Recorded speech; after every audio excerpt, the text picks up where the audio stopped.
আজকে ভিডিওতে আমরা সপ্তম শ্রেণীর প্রথম পর্যায়ক্রমিক মূল্যায়নের বাংলার 3 নম্বর স্কুলের প্রশ্নের উত্তরগুলো আলোচনা করব। 1-1 কুতুবের সঙ্গে পাল্লা দিয়ে মিনার গড়তে আরম্ভ করেন আলাউদ্দিন খলজি।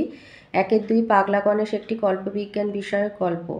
1-3 খুব বড় চিত্রকর হবে তুমি, একথা কে বলেছিলেন? খোকনের আঁকার শিক্ষক। 1-4 বনফুল ছদ্মনামে লিখতেন বলাইচাঁদ মুখোপাধ্যায়। 1-5 ছন্দ আছে ঝড় বাদলে, ছন্দ আছে জোছনাতে। 1-6 কোকোনাট শব্দের অর্থ লাল পদ্ম। 1-7 জাহান্নাম শব্দটি আরবি শব্দ। অথবা তে প্রদত্ত কোনটি তদ্ভব শব্দ? কানাই। 1-8 সংস্কৃত থেকে একাধিক বিবর্তনের মধ্যে দিয়ে সৃষ্ট শব্দকে বলে তদ্ভব শব্দ। অথবা যেসব তৎসম শব্দ বাংলা ভাষায় গৃহীত হওয়ার পরেও উচ্চারণ বিকৃতির কারণে রূপ বদলেছে তাদের বলা হয় অর্ধ তৎসম শব্দ। 2-1 দিয়েছে এটা কি নতুন ধরনের কোনো গবেষণা, কে কাকে প্রশ্নটা করেছিল? এটা পাগলা গণেশ গল্প থেকে দিয়েছে। এটা 8 পাতায় রয়েছে।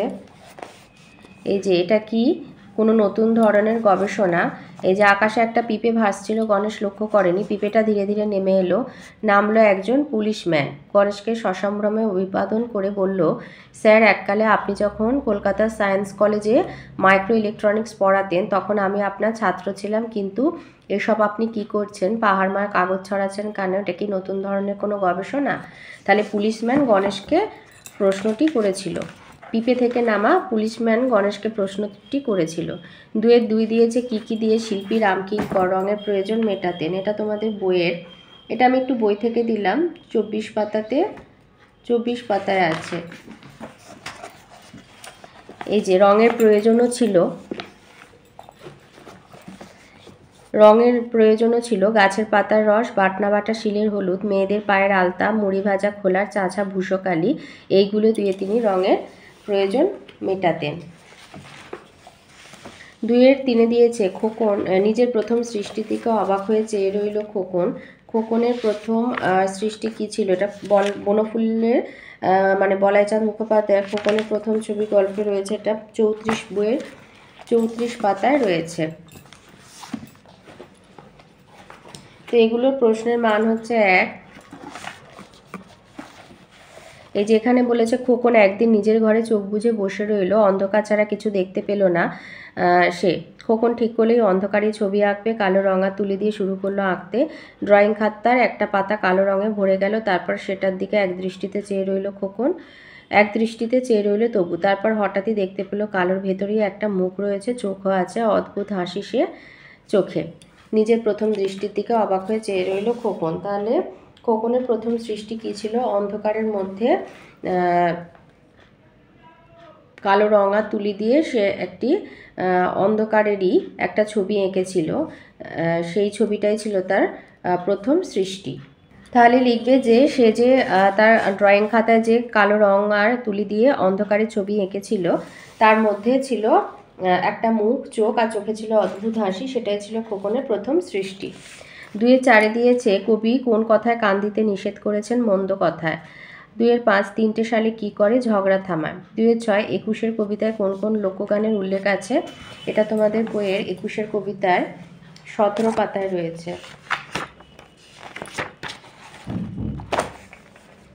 এই যে জারি, শাড়ি, ভাটিয়ালি, মুর্শিদি, এই সমস্ত লোকগানের উল্লেখ আছে। 2-7 দিয়েছে মাকু গল্পে সোনাটিয়া কোন জঙ্গলে গিয়েছিল? কালিয়ার জঙ্গলে গিয়েছিল। 2-8 বলেছে আমরা সার্কাস পার্টি রাতখানা, এটা মাকু বইয়ের 11 পাতায় আছে, একথা সং বলেছিল। 2-9 পেন নাম কোন ধরনের শব্দ? অর্ধ তৎসম শব্দ। 2-10 বলেছে তদ্ভব আর তৎসম শব্দযোগে 2টি সংকর শব্দের উদাহরণ দাও। এটা তোমাদের ভাষাচর্চা বইয়ের 8 পাতায় রয়েছে।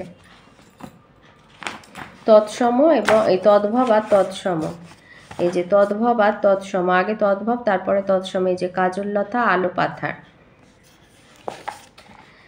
2-11 দিয়েছে ভাত শব্দটির উৎসগত বিবর্তন দেখাও। এটা তোমাদের বইয়ের 3 নম্বর পাতাতে রয়েছে, ভাষাচর্চা বইয়ের 3 নম্বর পাতায়। এই যে ভক্ত, ভত্ত, ভাত। 2-12 দিয়েছে মেয়ে শব্দটির সংস্কৃত রূপ কি? এটা আছে বইয়ের 4 পাতায়, মাতৃকা। মেয়ে শব্দের সংস্কৃত রূপ হচ্ছে মাতৃকা। এই যেটা হচ্ছে সংস্কৃত, তারপর প্রাকৃত, তারপরে বাংলা। তাহলে মাতৃকা হচ্ছে মেয়ের শব্দের সংস্কৃতের রূপ হচ্ছে মাতৃকা। 2-13-তে দিয়েছে খাঁটি দেশি শব্দের 2টি উদাহরণ দাও। এটা তোমাদের বইয়ের 2-এর পাতায় রয়েছে, ভাষা চর্চা বইয়ের 2-এর পাতায়। এই যে খাঁটি দেশি শব্দ, এখানে অনেক আছে, তো এখান থেকে যে কোনো দুটো লিখে দেবে। তো আমি প্রথম থেকে দুটো বলে দিলাম, ধামা, ঢোল, মাঠও হতে পারে। 2-14-তে দিয়েছে 2টি মুন্ডমাল শব্দের উদাহরণ দাও। এটা আছে তোমাদের ব্যাকরণ বইয়ে 10-এর পাতায়, মানে ভাষা চর্চা বইয়েরই 10-এর পাতায় রয়েছে মুন্ডমাল শব্দ। এই যে মুন্ডমাল শব্দ মানে হচ্ছে এই যে ভিআইপি, ব্রিটিশ ব্রডকাস্টিং কর্পোরেশন, যা বিবিসি। ভিআইপি মানে ভেরি ইম্পর্টেন্ট পারসন, আর বিবিসি, এগুলো হচ্ছে মুন্ডমাল শব্দ। 3-এর দাগে আসি, শিল্পী রামকিঙ্করের ছবির সঙ্গে প্রথম পরিচয় হয়েছিল কিভাবে? এটা আছে বইয়ের 23 পাতায়।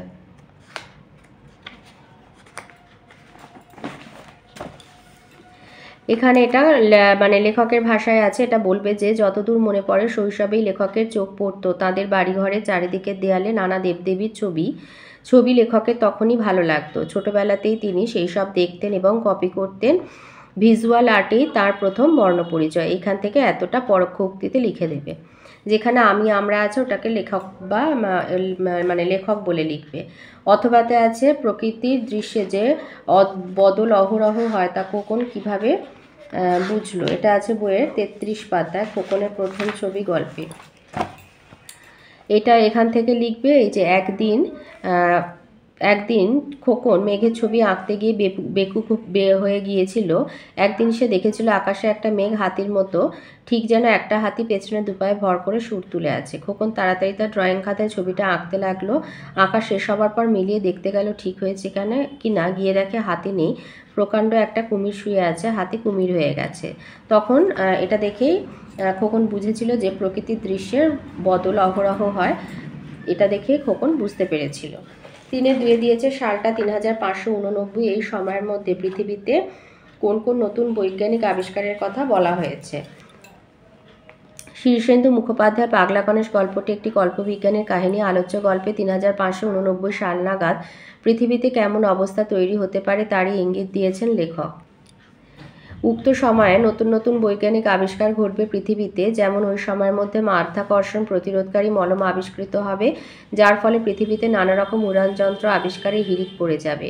মানুষ মৃত্যুঞ্জয়ী টনিক আবিষ্কার করবে, সূর্যের আরও 2টি গ্রহ আবিষ্কৃত হবে এবং জানা যাবে যে সূর্যের আর কোনো গ্রহ নেই। ইতিমধ্যে চাঁদ, মঙ্গল, শুক্র গ্রহে মানুষ ল্যাবরেটরি স্থাপন করবে। অথবাতে আছে এ মিনতি করিপদে কবি কার কাছে কী প্রার্থনা জানিয়েছেন? এটা বঙ্গভূমির প্রতি কবিতা থেকে নেওয়া হয়েছে। কবিতা দেশমাতৃকা তথা বঙ্গভূমির কাছে প্রার্থনা জানিয়েছেন যে দেশমা তাকে মনে রাখেন।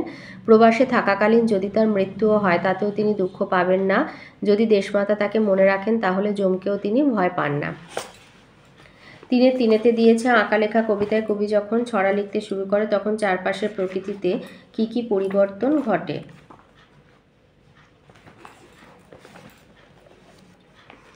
কবি যখন ছড়া লিখতে শুরু করেন চারপাশে প্রকৃতিতে চাঁদের আলো পুরু হয়ে মাঠে জমে ওঠে দুধের স্বরের মতো, আর বাতাস ঈষৎ কাঁপতে থাকে। 3-4-তে দিয়েছে মাছরাঙা পাখি কেমন দেখতে, সে মৎস্য শিকার ভুলে যায় কেন? মাছরাঙা অত্যন্ত রঙিন পাখি, লাল, নীল, হলুদ রঙে পূর্ণ তার দেহ, তবে নীল রঙের প্রাচুর্যই অধিক। সে কবির ছবিকে পূর্ণতা দিতে এবং রঙিন করতে তার নীল রং ধার দিতে গিয়ে মৎস্য শিকারে উদাসীন হয়ে পড়ে।